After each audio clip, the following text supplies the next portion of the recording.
ஒருத்தர் உங்களை பத்தி அவதூறு சொல்றதுனால அல்லாஹ் உங்களுக்கு தீயது கொடுக்க போறது இல்ல.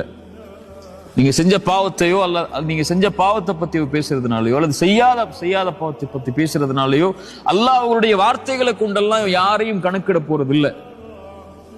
இவன் உன்னை பேசுறான் அதனால நீ ஏன் பேசுறான் இவன் சொல்லி அல்லாஹ் நாளைக்கு மறுமையில கூப்பிட்டு கேட்க போறது இல்ல. அவனுக்கு தெரியும் அது பாவமா அல்லது நீங்க ஏன் செஞ்சீங்க, எதுக்கு செஞ்சீங்க, அது செய்யலையான்னு சொல்லி அல்லாஹ் அதை பத்தி கேட்க போறது இல்ல. பல் ஹுவ கைருல் லக்கும், அது உங்களுக்கு தான் நலவு.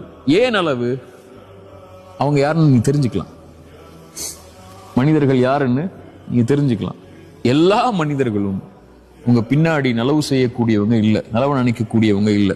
இல்ல மஷால் அல்லாஹ் பாதுகாத்தவர்களை தவிர. மனிதர்களுடைய இயல்பு அது. பல் ஹுவ கைருல் லக்கும், அது உங்களுக்கு புரிய வைக்கும் அல்லாஹ் யாருன்னு.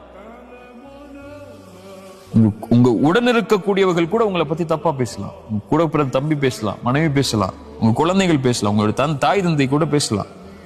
உங்களுக்கு அது புரிய வைக்கும் இதான் யதார்த்தம், இதான் வாழ்க்கை, உங்களுக்கு அல்லாஹ் மட்டும்தான் தீர்வு. உலகத்துல எல்லா மனிதர்களுடைய இயல்பும் அதுதான்.